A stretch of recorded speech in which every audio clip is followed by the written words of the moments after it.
afternoon, everybody, and welcome to Chit Chatting with Jocelyn. I am your host, Jocelyn. I hope you've all had a fabulous week. I took last week off. Gee, I wonder why.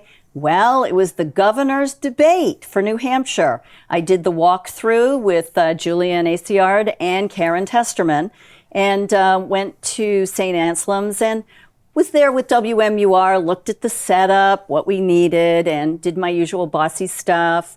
Made sure that everybody was at the correct height. And as you know, Karen's small like me, so we got a nice little booster step for her and made sure, of our makeup, her makeup, not my makeup, and, had a good time. And that's when we found out that Governor Sununu would not be participating in the debate, which was pretty disappointing, actually, because one would think that the governor would want to debate three candidates so we could see what he's thinking now. I mean, we know what he did in the past and how many times he locked us down and made law when he wasn't supposed to, but I digress yet again. So today we have two shows. The first show, Truth or Lies. So you know me, a little bit of gossipy, but I don't gossip. We just have a great chit chat. We have a great conversation. And we're going to talk about 2016, 2020, and the primary just this past Tuesday. Hypocrisy, conspiracy theory. Did you see it? Did I see it? What do you guys know? Because it all matters. Because here's the thing. We, the people, are the employers for the state government. We have a social compact with them.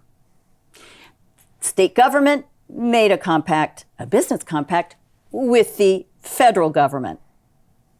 That's where it all starts to get complicated, and they start becoming rulers and dictators over us. So we need to re-educate ourselves, get back on the path, and this is the first step.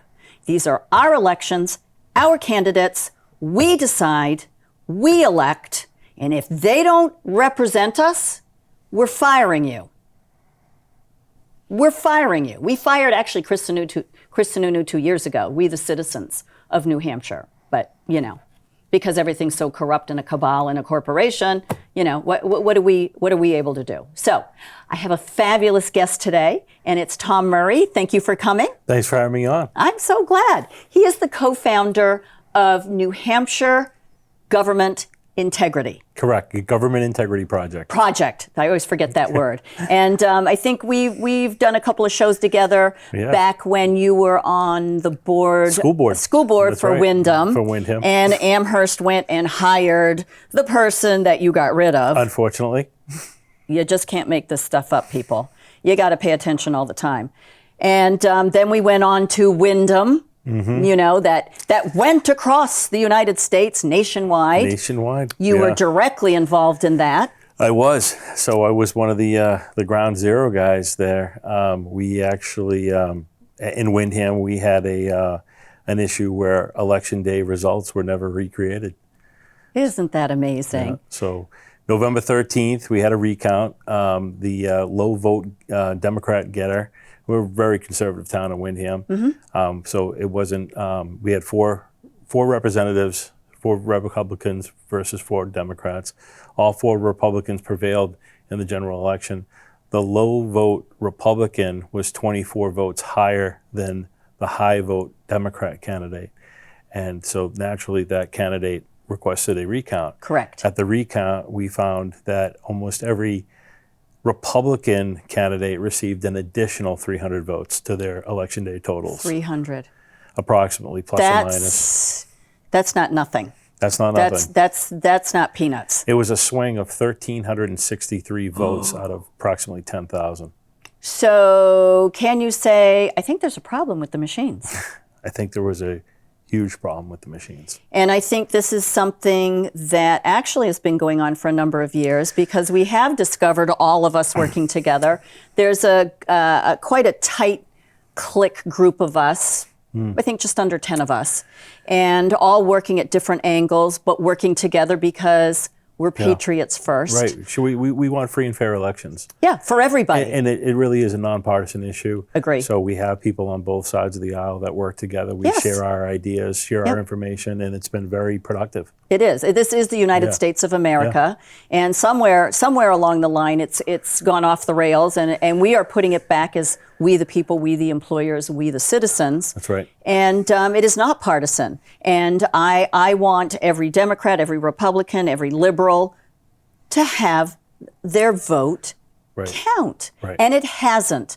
And the more that we delve into this, the more paperwork we get. Yeah, look at all of this, people.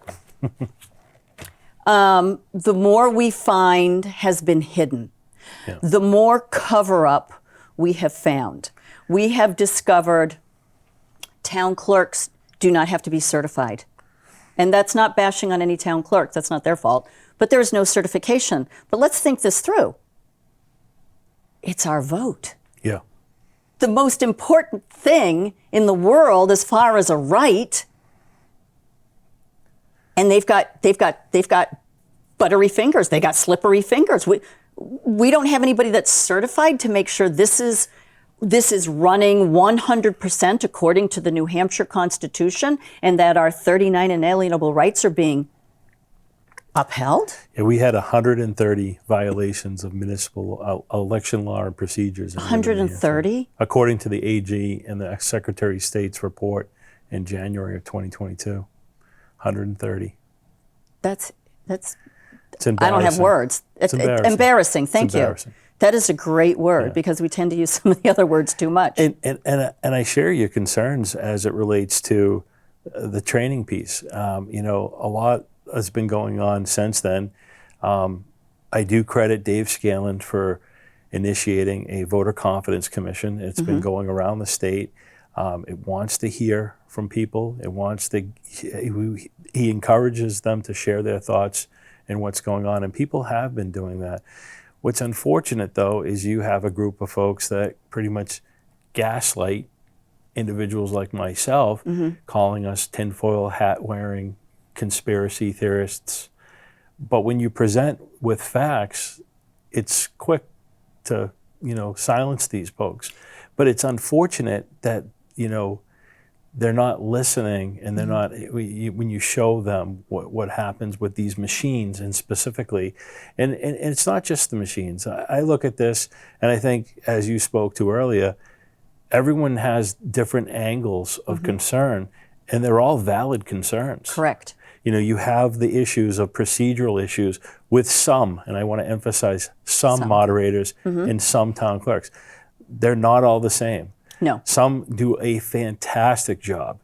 Others need training. That's why I believe training should be mandatory. I was just going to say that. I've discovered that it is not mandatory. I've been asked for the last, I think, 3 years to be a ballot clerk by my town clerk, who's fabulous. And your election procedurals manual, 20. Look at the size of this. It is a daunting book. I have 10 pages of ballot law changes that nobody knows where they came from. Yeah. I had a video. There was a Zoom meeting that I was not part of because that was for town clerks or whoever wanted to have the training. So there's another issue that they don't want to. I did it after the fact with Bud Fitch, and who's the attorney. And what he said in this training course was totally flipped this past Tuesday. Totally flipped. It didn't say that. Yeah, it doesn't say this. It's unfortunate because I've taken the training with the state. I've taken the moderator's training. I actually ran for moderator to replace the individual that had 130 violations of election law and procedures. Unfortunately, I don't think the message gets out to the public, and unfortunately, the voters are uninformed. Correct. I think if they were informed and they actually read the AG's and Secretary of State's office, I think they would want that back. With respect to the training, it's imperative that these election officials get the proper training. We just went through a primary, and I can state that I was there all day this past Tuesday, and I am more disappointed and I have a lower level of voter confidence today than I did on Monday. And that should not be the case. No, you should have been able to go one step up on, one rung up the ladder and be able to go, okay, we took a giant step forward, but we didn't. I think we took 10 steps back, to be perfectly honest. We did. And you have to understand that Windham was one of the 3 towns, Laconia, Bedford, Windham, that was assigned a monitor. Mm-hmm. I have to tell you, I was disappointed with the level of election law understanding, procedural understanding, that the monitor that was sent, I had a different level of expectation that was not met. To start with, one of the issues that happened in Windham was we had folds that went through the target ovals. This is in 2020? This is in 2020. Okay. Target ovals of the Democratic candidate, which caused an overvote. So for your viewers, what an overvote is, and I'll use Windham's example, we had select 4, no more than 4. If you selected 5, it was an overvote. That particular race on that ballot wasn't counted. So for Republicans that wanted to vote a straight ticket, they would circle in the right-hand column the Republicans 1, 2, 3, 4. When it was folded as an absentee, the fold went through that target oval of the Democrat candidate. And what happened is that overvoted all those races. That's how the Republicans wound up receiving 300 additional votes, approximately each. The other anomaly that happened was when you did not fill out a straight ticket, you didn't select 4. Let's say you selected 1 or 2 or 3. You left 1. Well, when that fold went through that Democrat target oval, it counted it and gave that candidate a phantom vote. Wow. And what's unfortunate is that happened all throughout the state in 2020. So naive person that I am, or a person that just asks the questions that nobody else asks because I don't care. I want to know. Why would you ever fold a ballot? Yeah.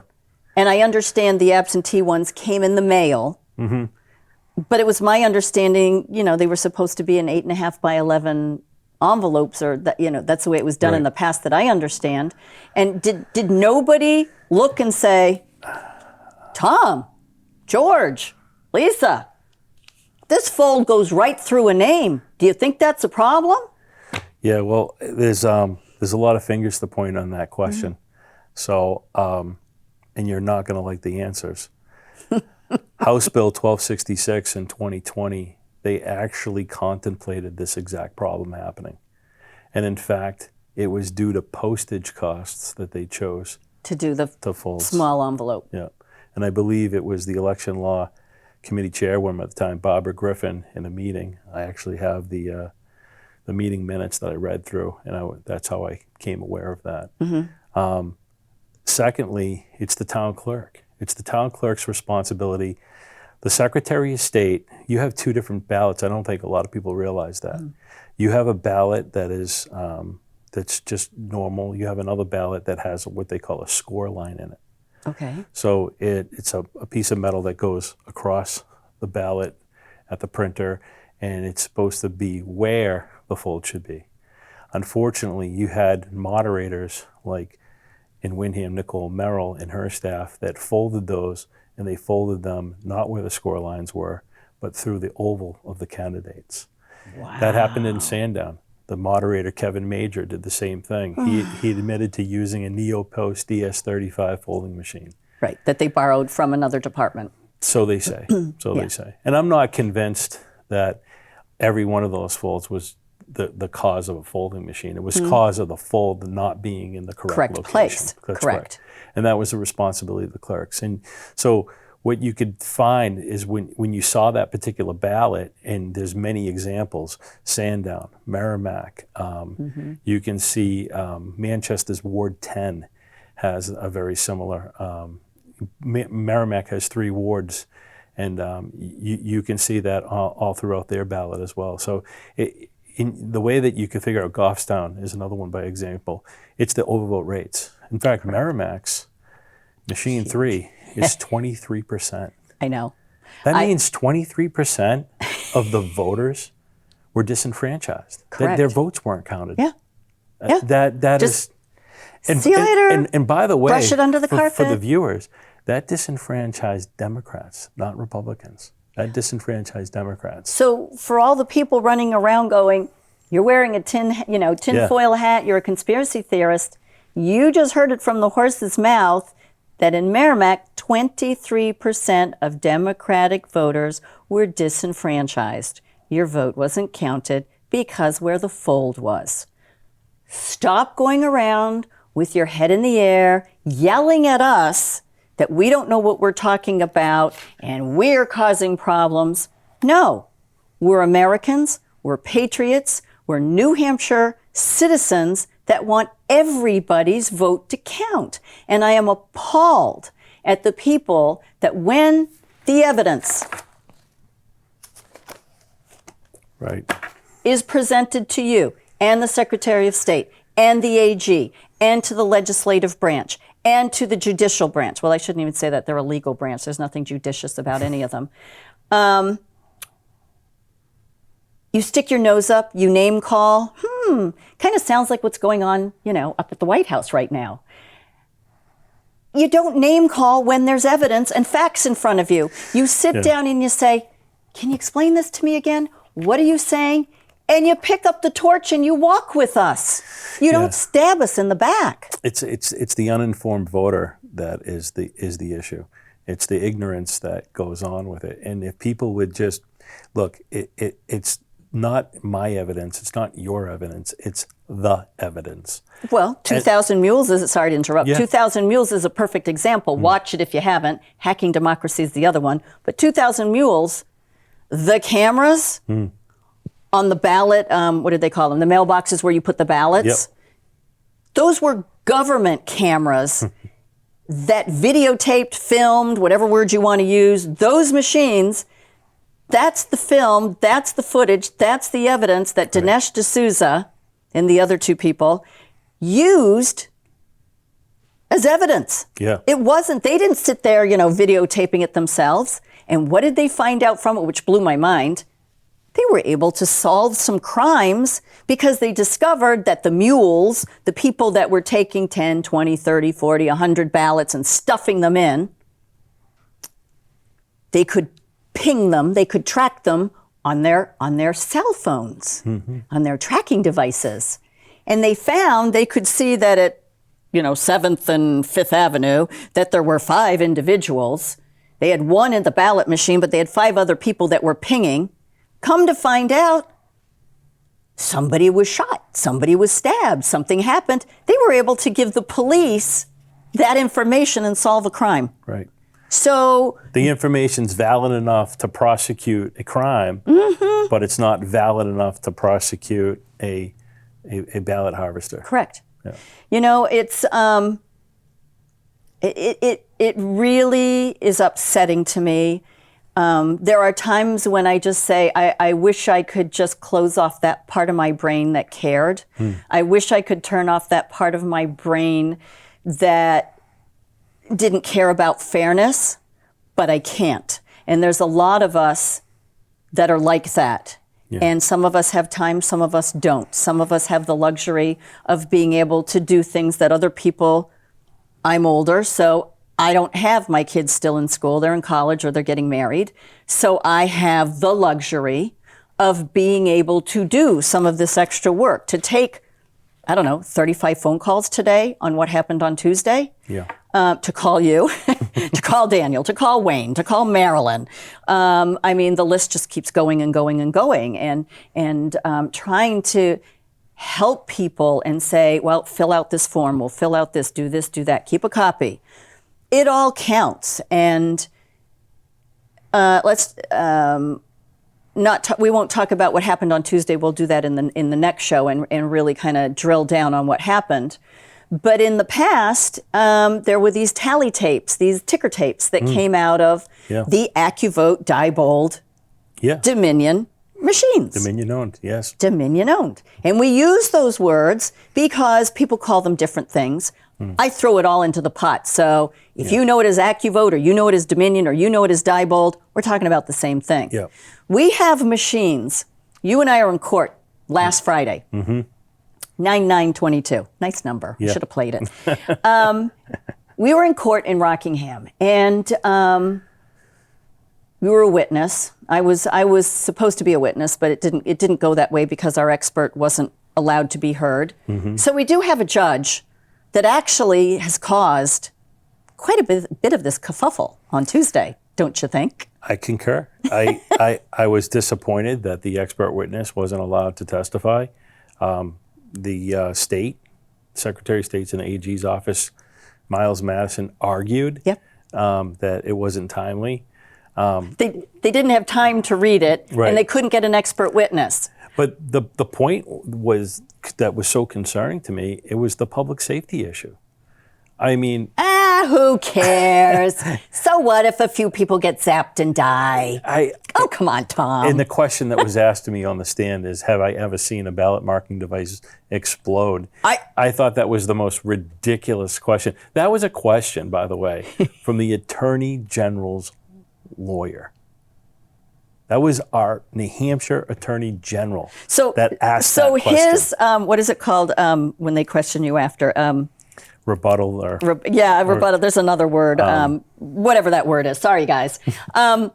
So redirect, re-questioning, whatever it is that they do after the first person questioned you. And all they had was name-calling for Daniel, insulting, excuses. We didn't have enough time. We couldn't get an expert witness. You were served on Monday and hand-served, so... Why didn't you say then or Tuesday, even Wednesday, because the court case was Friday, that you couldn't get in touch with your expert witness? So, Your Honor, you know what? Could we wait till Monday when the expert witness could be here? Right. They didn't do that. No. So, on purpose. And you would think, from a life safety perspective, being a general contractor myself, one of the most paramount things that any code authority would want to look at, you would think that they would want to hear from an expert. My concerns with it is it just doesn't meet New Hampshire building code. I know that it doesn't. Right. And the reason that it doesn't is because any appliance that you have, whether it be a hairdryer or microwave, toaster oven, we all have... My air fryer, which I love, by the way. Your air fryer. We all have a UL list, and it's not necessarily UL, it's an NRTL. NRTL, there's 11 organizations that will put them. UL is probably one of the most... That's that little white sticker thing on the cord, the little L, or on the back. Right, and, gotcha. and what that tells you, it's safe to plug that in. We seize millions of dollars worth of untested machines, appliances at the ports. Our voting machines, are considered by code an appliance. Hang on, people. You're going to die on this one. And interestingly, the state, their ballot law commission, authorized those modems to make them supposedly more, more, what's the word I'm looking for? They won't connect to the internet because there was a problem. So their solution to our concerns back then, which was April 9th, 2010, to instill more confidence. Correct. Because we were concerned about, they're talking on the internet, blah, blah, blah. So they went, so cut the wires. They removed them. Cut the ribbons. Right. Remove the modem. The problem is when they did that, including... When they did that, they decertified and they basically modified that UL listing. So now that machine, by law, is no longer UL listed. Guess what? It has no warranty either. It has no warranty either. And furthermore, they put all the pictures on the Department of Justice's website on pages 24, 25, 26, and 96.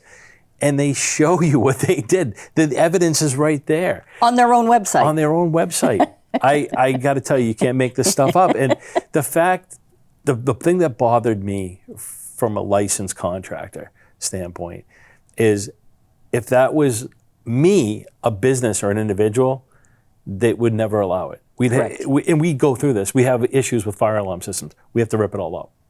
If it's not UL listed or you touched a piece of equipment that wasn't UL listed, not only do we have to get that piece of equipment UL listed, we have to do the whole assembly. The fact that the state overlooked that and took that liability when it's presented to them, I found that, very concerning. Yeah. Yeah. It's unbelievable. Again, they put it out that they wanted these machines doctored, altered, cut. Yeah. Make no bones about it. In fact, my town clerk was like, oh my gosh, I remember that. Yeah. My town did do a security update immediately. Yeah. There's many towns that did not, so there's another part of it. There's a lot of those machines are not certified. They're not but on safety top certified. of that, nobody came in to say, oh, it's okay you cut that cord. It's okay you took that modem out. It's okay that you moved this ribbon. Nobody went in because it's now a public safety and health issue that this judge, that this court, that this state ignored. Yeah. Hopefully, this time between now and the general, I would hope November, yeah. I would hope that every municipality would recertify those machines, protect the public, and make sure that no one is harmed. I love it. Well, thank you. Our first half hour flew by, so we're going to take a quick break. We're going to come back for a second half and a different show. Thank you for joining me, Chit Chatting with Jocelyn, and my guest is Tom Murray.